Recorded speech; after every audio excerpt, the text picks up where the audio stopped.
Welcome to a screencast by A Parker blog. My name is Austin Parker, and today we're going to be talking about entrepreneurial leadership.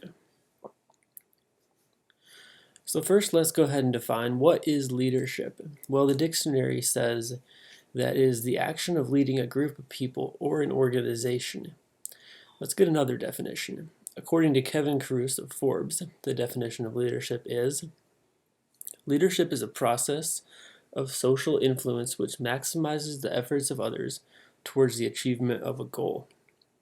He goes on to say that there's 4 elements present inside his definition of leadership. And these are that leadership stems from social influence, not authority or power. It requires others, and that implies that they don't need to be direct reports. And there's no mention of personality traits, attributes, or even a title.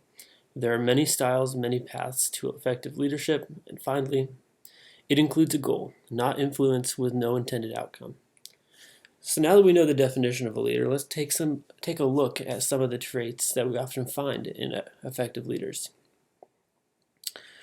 So according to a Pew Research Center survey in November 2014, the following 4 characteristics of a leader are most important to people. First of all, there's honesty. Then we have openness, decisiveness, and conscientiousness. Let's take each one of these one at a time and go ahead and get a more broader understanding of what they mean. So number 1, honesty. If we want to gain the trust of those we are to lead, we have to make honesty and integrity our highest priority.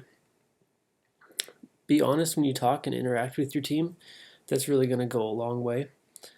Also, when we don't try to mask the parts of our objective, so even if they're good things or bad things, just don't hide it from people. Your team members are going to really be able to trust in your leadership a lot better. And also, having this policy of honesty is going to inspire a policy of honesty in every team member. So you're leading by example here, and other people are going to copy you. Next, we have openness. So being open actually makes honesty possible. The 2 characteristics are going to work hand in hand to build trust and leadership. If you think about it, you can't really be honest if you're not open. If you're hiding something, well, that's not really honesty. The only way we can be open to other points of view is by listening to others. So we have to be a good listener as well as an entrepreneur. And by knowing the goals of those in the team, as well as what motivates them to achieve a goal, the leader, you and me, will be able to find better ways to motivate them.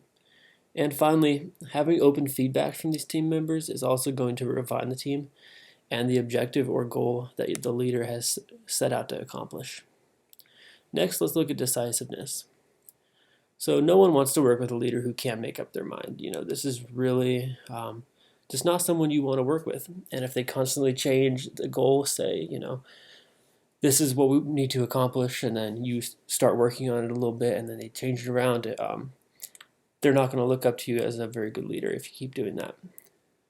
Also, when you pursue a goal, you just have to remain steady. You can't lose focus. Hardships are going to happen. You have to deal with those, and that's being decisive. Again, losing focus is going to cause your teammates to lose confidence in your leadership and even their role.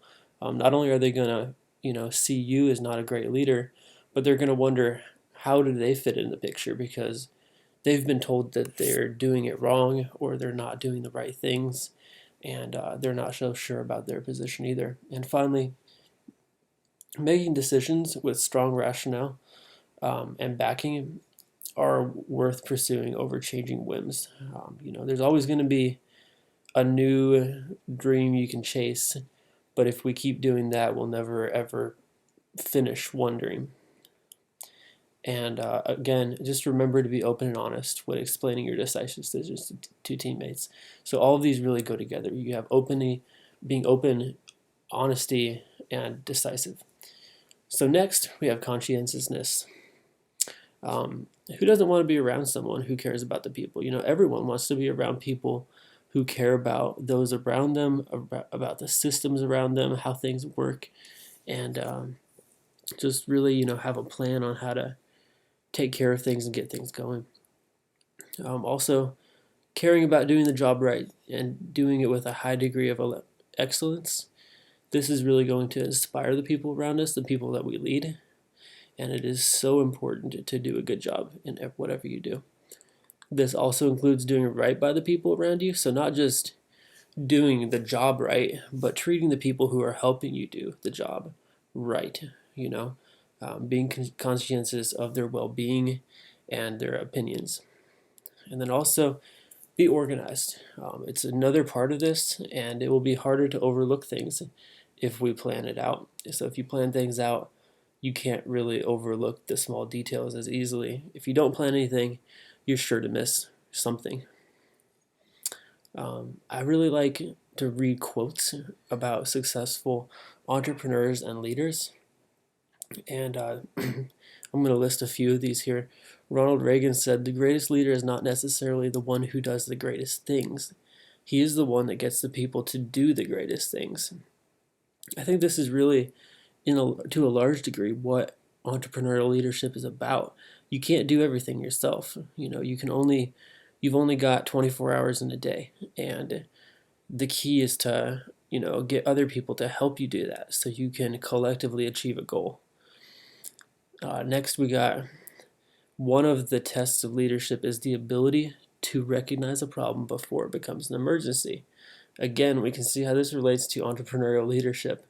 You have to be proactive. You have to see, is this going to cause a problem down the road? Is this one of those dilemmas that we can figure out now versus down the road and save ourselves not only time or relationships, but also even money?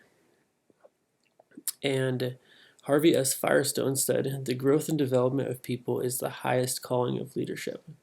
So throughout our whole entrepreneurial leadership journey, we can't forget the success of others around us. We have to ask, why are they doing this? What are their hopes and goals? How are we developing them and helping them achieve their own goals? It can't just be self-centered and all about our goals.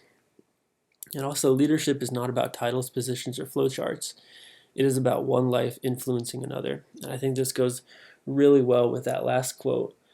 We're going to influence people, and we're going to grow, and they're going to grow as well, and we're both going to get something out of it, and hopefully both people can chase their dreams.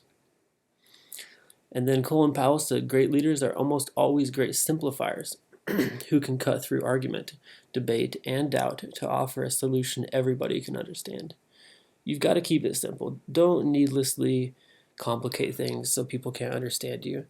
If you can cut straight to the chase of things, people might be talking about a problem, unable to figure out a solution, but if you can, narrow it down to a first principles approach and solve it from there, that can go a long way. So what are a few daily habits that we can use to improve our leadership? Well, first, plan your day. By deciding early on in the day what you'll need to do and how you need to do it, you'll be more likely to accomplish it while letting less time go to waste. Next, be kind and meet new people. Give out some kind words and strive to meet new people every day. By doing this, you never know who you'll meet and the value that could come from such a relationship. You could find some amazing talent, and finding talent is part of being a leader. And also go above and beyond. Don't be afraid of going the extra mile even when no one else is. You might just be the trendsetter to move the bar of expectations higher for everyone. As a result, you'll inspire others to do the same, and you'll become an even better leader. Thank you so much for watching this. I really appreciate any and all feedback that you have to offer. Go ahead and drop a comment anywhere you'd like, and I look forward to seeing you on another video. Thank you again. Bye-bye.